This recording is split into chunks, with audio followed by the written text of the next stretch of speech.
जी अस्सलाम वालेकुम वरहमतुल्लाहि वबरकातुहू। तहरीक इंसाफ में मज़ीद इख्तलाफात, मज़ीद रोले, बात कुरान पर हलफ लेने तक पहुँच गई। इस पर बात करनी है और इस पर भी बात करनी है कि मोहसिन नकवी बहसीयत वज़ीर दाखिला कंटिन्यू रख सकेंगे। शहबाज हुकूमत के अंदर भी रुकावटें और मुस्लिम लीग नून के अंदर भी रुकावटें, बल्कि मोहसिन नकवी साहब के लिए रुकावटें ही रुकावटें। और बात इस पर भी करनी है कि एक तरफ महंगाई, बेरोज़गारी और गुर्बत में डूबी कौम, एक तरफ शहबाज शरीफ कहें कि हम जो चाय की प्याली पीते हैं, मतलब अपने ब्यूरोक्रेट्स और वज़ीरों को ख़िताब करते हुए वो फरमाएं कि हम जो चाय की प्याली भी पीते हैं तो ये भी समझें कि कर्ज़ की चाय पीते हैं। और दूसरी तरफ वो अपने अफसरों में, अपने दफ्तर के अफसरों में इस तरह बोनस बांट रहे हैं जिस तरह खैर से वो मुग़ल शहनशाह अकबर हों। और बात इस पर भी करनी है कि क्या वाकई शाहिद अफरीदी को शहबाज शरीफ ने 2 वजारतों की आफ़र की थी। इन मौज़ूआत पे बात करनी है, लेकिन इनसे पहले ज़रा भारत चलते हैं, जहाँ आजकल इलेक्शन है और इलेक्शन में नरेंद्र मोदी तकरीबन जीत चुके हैं, कोई मुकाबले ही नहीं उनका। अपोजिशन मरी मुक्की पड़ी है, मीडिया नरेंद्र मोदी के साथ है।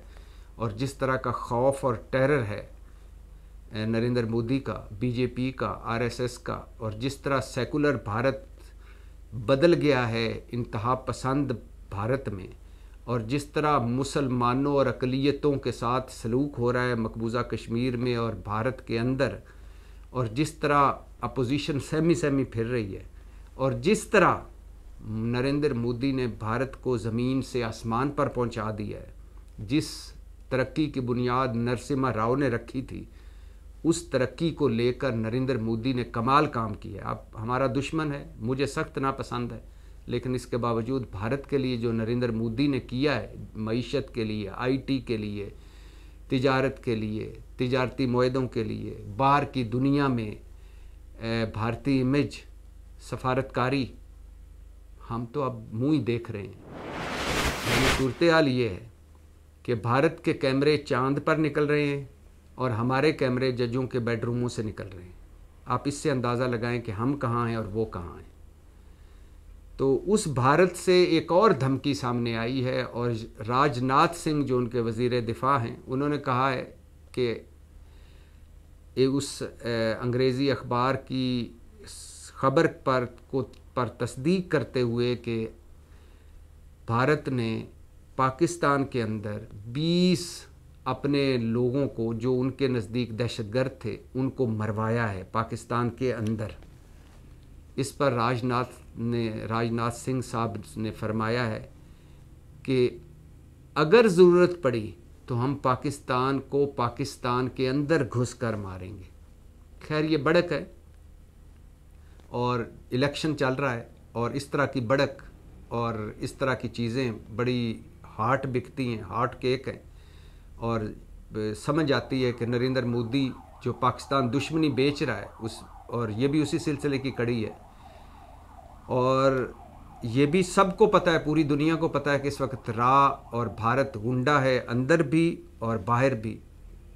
कनाडा में सिख को मरवाना, अमेरिका में सिखों को मरवाना, यूरोप में सिखों का पीछा करना, और पाकिस्तान के अंदर 20 लोगों को मरवाना, और बज़रिया अफ़गानिस्तान, केपी में दहशतगर्दी का नेटवर्क, बज़रिया ईरान, बलूचिस्तान में दहशतगर्दी का नेटवर्क, कुलभूषण आला हज़रत कुलभूषण साहब बहादुर जो पकड़े गए, वो अजीत डोल जो भेस बदल कर पाकिस्तान में, जो आजकल सिक्योरिटी एडवाइज़र है और का हेड भी रहा है, आजकल सिक्योरिटी एडवाइज़र है नरेंद्र मोदी का, वो भेस बदल कर कई साल पाकिस्तान में रहा और यहाँ दहशतगर्दी का नेटवर्क चलाता रहा। और मैंने पहले भी बात की है कि वॉल स्ट्रीट जर्नल अमरीकी अखबार की ख़बर है, और वहाँ ख़बरें इस तरह नहीं छपती कि बग़ैर तहकीक के, बग़ैर सबूत के। वॉल स्ट्रीट जर्नल कहता है कि का नेटवर्क पूरी दुनिया में है, और रा को इजाज़त है पूरी दुनिया में कत्ल गारत की। तो ये एक अलहदा बात है, लेकिन इस वक्त इलेक्शन को लेकर जिस तरह भारतीय वज़ीर आज़म से नीचे उसके वज़रा पाकिस्तान पर ताबड़तोड़ हमले कर रहे हैं, वो भी समझ में आती है। मगर बात ये है कि हम लीडरशिप क्राइसिस का शिकार हैं।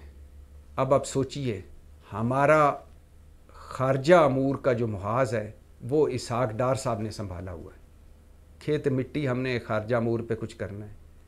वो हमारे एक तरफ बार हमारी आलमी तन्हाई है, चौथा बदतरीन पासपोर्ट है, हमें कोई मुंह नहीं लगाता, हम मखौल बन गए हैं, मजाक बन गए हैं पूरी दुनिया में, और हर मुल्क और हर इदारे के हम मकरूज़ हैं, कोई हमारी इज़्ज़त नहीं। और दूसरी तरफ इसहाक डार साहब हमारे वज़ीर ख़ारजा हैं। उससे पहले बिलावल भुट्टो थे, वो क्या तीर मार गए, उसके बारे में तो जरदारी साहब ने खुद कहा कि वो अंडर ट्रेनिंग है। तो एक अंडर ट्रेनिंग शख्स हमारे वज़ीर ख़ारजा था। अब दूसरा वज़ीर ख़ारजा जिसको ख़ारजा अमूर के कख पता नहीं, और जो वज़ीर ख़ारजा बनकर निजकारी कमेटी की मीटिंग चेयर कर रहे थे। जी हाँ, हमारे आलमी मुहाज पर या बैरूनी मुहाज पर जो हमारे चैलेंजेस हैं वो देखें, भारत की सफारतकारी देखें, चारों तरफ दुश्मनों में घिरा पाकिस्तान देखें, और अपने वज़ीर ख़ारजा को देखें जो निजकारी कमेटी की इजलास की सदारत कर रहे थे। यानी उनके पास इतना वक्त है या उनकी इतनी दिलचस्पी है खारजा अमूर में, वो निजकारी कमेटी में लगे हुए थे। तो जब इस तरह के कार्टूनिक फिल्में चल रही हों, टॉम एंड जेरी फिल्म चल रही हो, तो इस मुल्क जिसमें सब कुछ है, बस क्राइसिस लीडरशिप का है। कि आप शहबाज शरीफ साहब को ज़हन में रखें और सोचें कि ये हमारे वज़ीर आज़म हैं।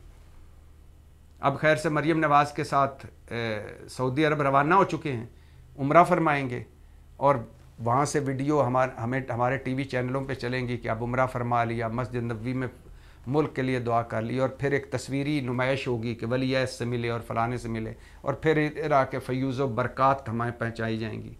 और उनके जो नवाजे हुए जो अहले दानिश हैं वो यहाँ बता रहे हैं कि शरीफों के शाही ख़ानदान से बड़े ताल्लुक़ है, खेत मिट्टी ताल्लुक़ है। ये शाह अब्दुल्ला का सऊदी अरब नहीं है, ये मोहम्मद बिन सलमान का सऊदी अरब है। और शुक्रिया अदा करें अपनी फ़ौज का, जिस पर अभी भी कम से कम सऊदी अरब, यूएई, कतर, चीन कोई थोड़े बहुत ट्रस्ट करता है, और उनकी वजह से इनको कुछ चार आने मिल गए या सरमायाकारी आ गई तो आ गई, वरना इन कार्टूनों पे कोई भी ट्रस्ट नहीं करता।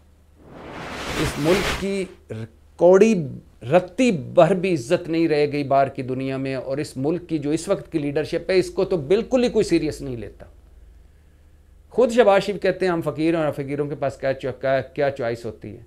खुद शहबाज शरीफ कहते हैं जिसको मैं फ़ोन करता हूँ, जिस आलमी सरबराह को, वो आगे से सोच रहा होता है कि शायद कर्जा ना मांग लें।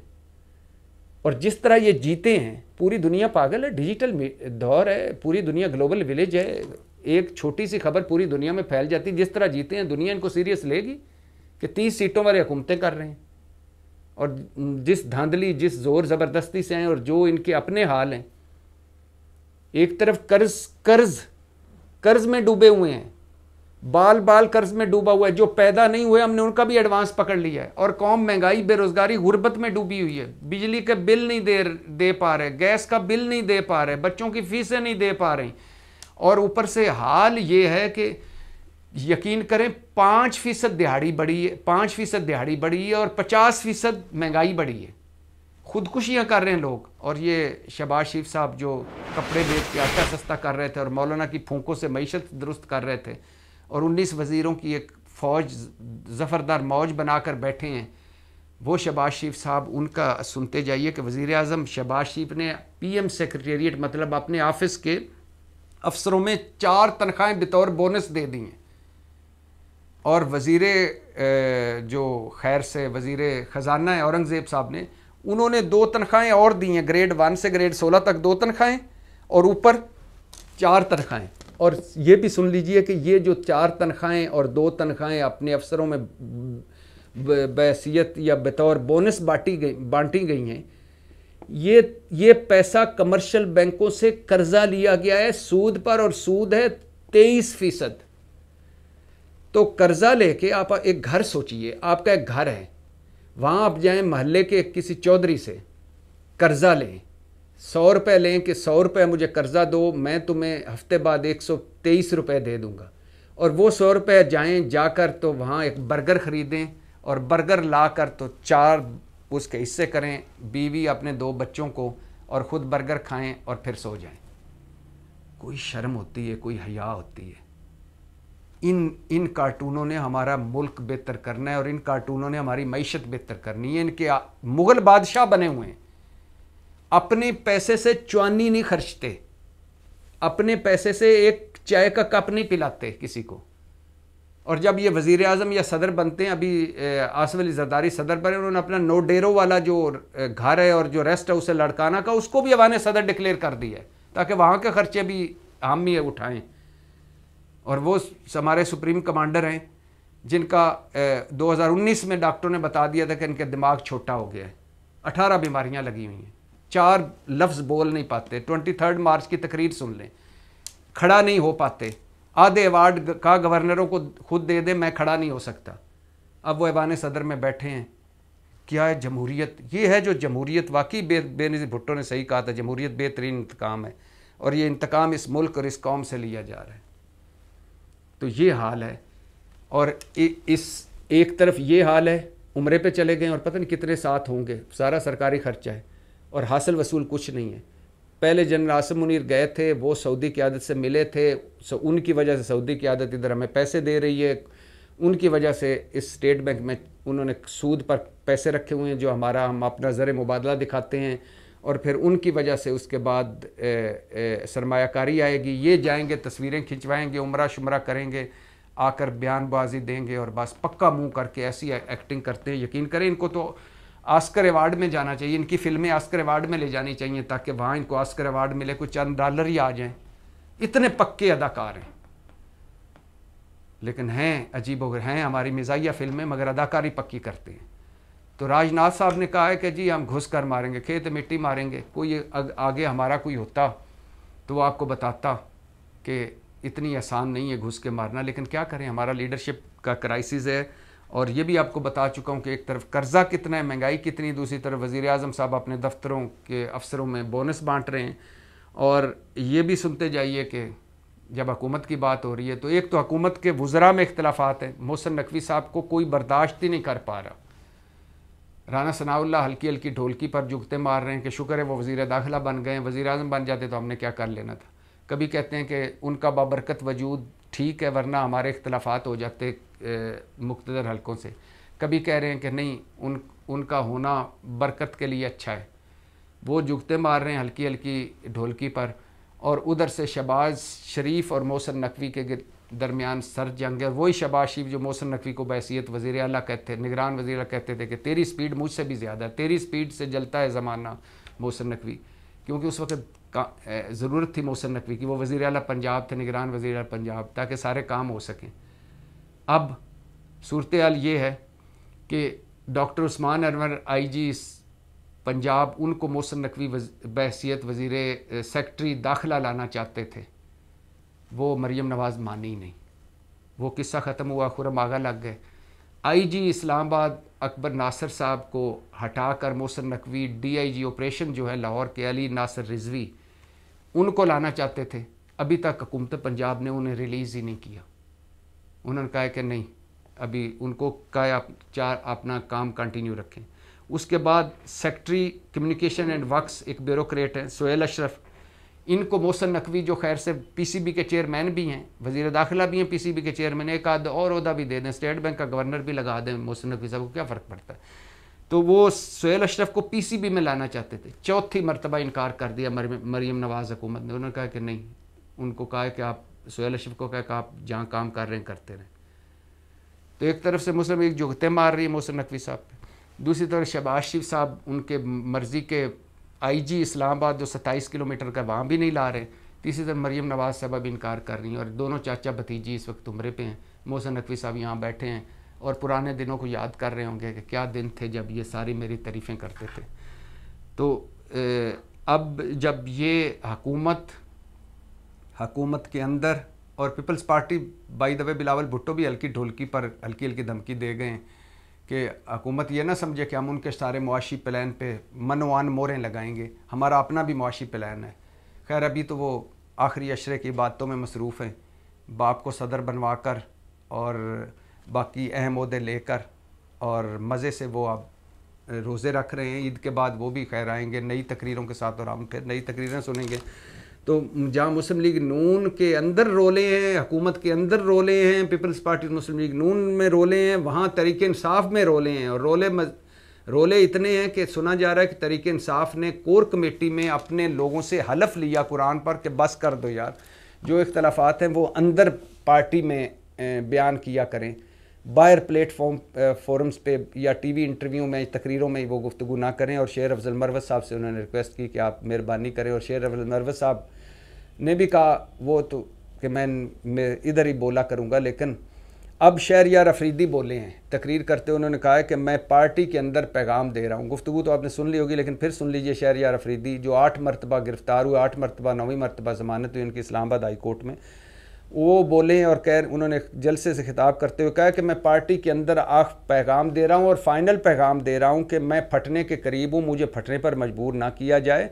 ये पार्टी तहरीक इंसाफ किसी की बाप की पार्टी नहीं है। जिन्होंने कुर्बानियाँ दी, जिनकी माओ बहनें को बेइज्जतियाँ हुई, वो साइड पर बैठे चुप बैठे हैं और अंदर ही समीउल्लाह कलीमुल्लाह खेली जा रहे हो, दे आपस में बांटी जा रहे हो। तो उन लोगों को भी जिनकी पार्टियों में कुर्बानियाँ, उनकी कदर करो, उनको पार्टी फ़ैसलों में शामिल करो। और पार्टी के अंदर आस्तीन के सांप हैं, ये शहरयार अफरीदी कह रहा है। जिन्होंने इमरान खान की पीठ में छुरा घोंपा है उनको गले लगाया जा रहा है, और जिन्होंने इमरान खान की पीठ में छुरा घोंपा है उन्हें गले लगाया जा रहा है। जो भी खान के ख़िलाफ़ गया, इसकी पार्टी में कोई जगह नहीं है। हम शहरयार अफरीदी कहते हैं कि मैं जब भी बोलता हूँ मुझे कहते हैं चुप करके सियासत करो। भाई हमने सियासत नहीं करनी, हमने पाकिस्तान बचाना है और इमरान खान बचाना है। इस गुफ्तगू पर शेर अफजल मरवत ने कहा है कि वो शहरयार अफरीदी कहे तो ठीक रहे हैं, लेकिन हमारा तय हुआ था कि पार्टी में बात करेंगे, तो ये पार्टी से बाहर उन्होंने बात की, ये मुनासिब नहीं है। और इस पर बैरिस्टर गौर कह रहे हैं कि अभी तो हलफ लिया था ताज़ा, फिर बाहर गुफ्तगू फर्म हो रही है। तो ज़ाहिर है तहरीक इंसाफ का एक ये तो पुराना ही वतीरा है, पुराना तरीक़ाकार है कि खुल के बोलते हैं। और जहाँ सोशल मीडिया पर ट्वीट हो, टीवी इंटरव्यू हो, टीवी टॉक शो हो, पार्टी फोरम हो, वो गिरोह बने रहते हैं, खुल के बोलते हैं। और दूसरी बात है कि पार्टी चूँकि मुश्किल में है इस वक्त, वकील बामुकाबला तहरीक इंसाफ के सियासतदान है। ज़ाहिर है जब तहरीक इंसाफ पर मुश्किल वक्त थी उस वक्त ये वकील शेर अफजल मरवत, बैरिस्टर गौर ये आए थे और इन्होंने एक लतीफ़ खोसा इन्होंने रेस्क्यू किया था। अब वो सियासतदान आहिस्ता आहिस्ता वापस आ रहे हैं, फार्म में आ रहे हैं, तो वो ज़ाहिर है वो भी है टकराव शकराव है। और अभी फिर पार्टी की तंजीमें नौ भी हो रही है। या ज़ाहिर शहरयार अफरीदी जो हैं वो जो 19 रुकनी कमेटी बनाई गई है, सियासी कमेटी, जिसको कहा जा रहा है कि शायद अब यही कोर कमेटी हो जाए, उसमें शहरयार अफरीदी नहीं है। तो शहरयार अफरीदी तो ज़ाहिर गुस्सा उनका बनता है। फिर दो शमीम नकवी हैं, अलीम आदिल शेख हैं, आज़म सवाती हैं, सलाह खान काकड़ हैं, कासम सूरी हैं, उमर अयूब हैं, बैरिस्टर गौर हैं, शिबली फराज हैं, अली मीन गंडापुर हैं, असद उमर हैं, शाह फरमान है, खालिद खुर्शीद हैं, अब्बास बप्पी हैं, रऊफ़ हसन है, आतफ़ खान है, हाफ़िज़ फ़रत हैं, शेर अफजल मरवत हैं। शहरयार अफरीदी नहीं है। और ज़ाहिर है वो गुस्से में हैं कि भाई जिन्होंने कुर्बानियाँ दी उनको भी पार्टी की कमेटी को मुट्ठी में शामिल करो, ताकि हमारे साथ भी करके तो फ़ैसला करो। तो ज़ाहिर है एक तो मुश्किल आजमाइश में है, मुश्किल में घरों में इख्तलाफात होते हैं, ज़ाहिर मुश्किलें जब पड़ें तो दूसरा तहरीक इंसाफ का ये कल्चर भी है कि हर कोई बोलता है और खुलकर बोलता है। और तीसरा अभी चूँकि एक नया फेज़ आ गया है, पुराने सियासतदान तहरीक इंसाफ के भी शायद वापस आएँ, इमरान खान कई को माफ़ कर दें, वो प्रेस कॉन्फ्रेंस करके वापस आ सकते हैं। कई लोगों के बारे में सुना जा रहा है जिन्होंने पार्टी छोड़ी, और वो वकला जो पहले पार्टी ओवरऑल चला रहे थे सारे, अब ज़ाहिर है उनको भी थोड़ी सी स्पेस देना पड़ेगी। तो ये चीज़ें हैं। बहरहाल मज़ीद रोले हैं, मज़ीद इख्तलाफात हैं, कुरान पर हलफ लिया जा चुका है। और जहाँ तहरीक इंसाफ की बात हो तो तहरीक इंसाफ ने बमुश्किल छोड़ा शाहिद अफरीदी को, बहुत उनके ख़िलाफ़ ट्रोलिंग की, उनके ख़िलाफ़ ट्वीट किए, उनको सोशल मीडिया पर तनकीद का निशाना बनाया। तो अब पता चला है कि शाहिद अफरीदी को शहबाज शरीफ ने 2 वजारतों की ऑफ़र की थी। 2 वजारतें आपको देते हैं, आप हुकूमत ज्वाइन कर लें, एडवाइज़र बन जाएं। लेकिन शाहिद अफरीदी ने माज़रत कर ली, शुक्रिया अदा की और माज़रत की कि मैं अपनी जो फाउंडेशन है उस पर फोकस रखना चाहता हूँ। अच्छा किया। वैसे अगर बन जाते तो इस वक्त शाहिद अफरीदी का जो हाल तहरीक इंसाफ का सोशल मीडिया करता वो एक नई कहानी होती। तहरीक इंसाफ खैर से ये भी सुनते जाइए कि जुल्फ़ी बुखारी साहब बाहर बैठे हैं और वो कह रहे हैं कि गुज़श्ता 1.5 बरस में जो पार्टी पर जुल्म हुआ है उसकी डॉक्यूमेंट्री बनाई जा रही है और वो डॉक्यूमेंट्री रिलीज़ की जाएगी, मुल्क के अंदर भी मुल्क के बाहर भी। इस वक्त जो अमेरिका और बरतानिया में लॉबिंग एक तरह से हो रही है या ओवरसीज़ में जो कुछ हो रहा है उसके जुल्फ़ी बुखारी इंचार्ज हैं और वो बहुत सारा काम कर रहे हैं। शौकत खानम के लिए फ़ंड रेजिंग भी करते हैं, इमरान खान के लिए भी फ़ंड रेजिंग करते हैं। तो वो अब एक डॉक्यूमेंट्री भी पता चला है कि वो बना रहे हैं और वो डॉक्यूमेंट्री होगी जो कुछ तहरीक इंसाफ पर जुल्म हुआ है। अभी इमरान खान ने जेल से भी कहा है कि जिन जिन लोगों के साथ जो जो हुआ है वो उसके अपने एक्सपीरियंस शेयर करें पाकिस्तान में और पाकिस्तान से बाहर, वीडियो पैगाम बनाएं, ऑडियो पैगाम बनाएं। तो ये डॉक्यूमेंट्री उसी सिलसिले की एक कड़ी है। तो कोई हालात अच्छे नहीं जा रहे। हुकूमत की बात कर रहा हूँ, पाकिस्तान की बात कर रहा हूँ, अवाम की बात कर रहा हूँ। IMF की जो अगली शराइत सुना जा रहा है जो आने जा रही हैं वो बहुत खौफनाक हैं और IMF की मर्ज़ी के बग़ैर हम एक कदम भी चल नहीं सकते। ये वज़ीर ख़ज़ाना औरंगज़ेब साहब ने फरमा दिया है कि अगले 3 साल तो भूल जाएं कि IMF से हमारी जान छूटेगी और अगर अगले 3 साल IMF हम का इसी तरह हमने कहा मानते रहे तो आवाम का भुरकस निकल जाएगा। लेकिन एक सूरत है बचत की और वो ये है कि कुर्बानी ऊपर वाले दें, इलीट क्लास, तबका अशराफिया, वो बर्डन शेयर करें, जितना वो उनको शेयर करना चाहिए। अगर वो शेयर कर लें और $17 अरब की जो मरात और रिलीफ दे रही हुकूमत इसको तबका अशराफिया को, वो ख़त्म हो जाए, तबका अशराफिया टैक्स नेट में आ जाए और असल जितने टैक्स देने वाले हैं वो टैक्स देना शुरू कर दें, चोरी रुक जाए, करप्शन रुक जाए, मिसमैनेजमेंट रुक जाए, 200 जो सरकारी इदारे खसारे में हैं वो उनकी निजकारी हो जाए, तो नीचे आवाम को कुछ ना कुछ सुख का सांस आएगा, वरना हमारे ही भुरकस निकलेगा। लेकिन जिस तरह ये हुकूमत जा रही है कि अब उम्रे पे तशरीफ़ ले गए हैं सरकारी ख़र्चे पर और अपने अफसरों में बोनस देते जा रहे हैं 4 तनख्वाहें और अपने घरों को कैंप ऑफिस डिक्लेयर कर रहे हैं कि वहाँ भी सरकारी ख़र्चे होंगे। लग नहीं रहा कि इन्होंने कुछ सीखा हो और लग नहीं रहा कि कुछ आवाम के लिए हालात बेहतर हों। और जब ये सारा कुछ देखता हूँ तो मुझे लगता है कि मुझे लगता नहीं है कि ये कंपनी चलेगी। पाकिस्तान जिंदाबाद।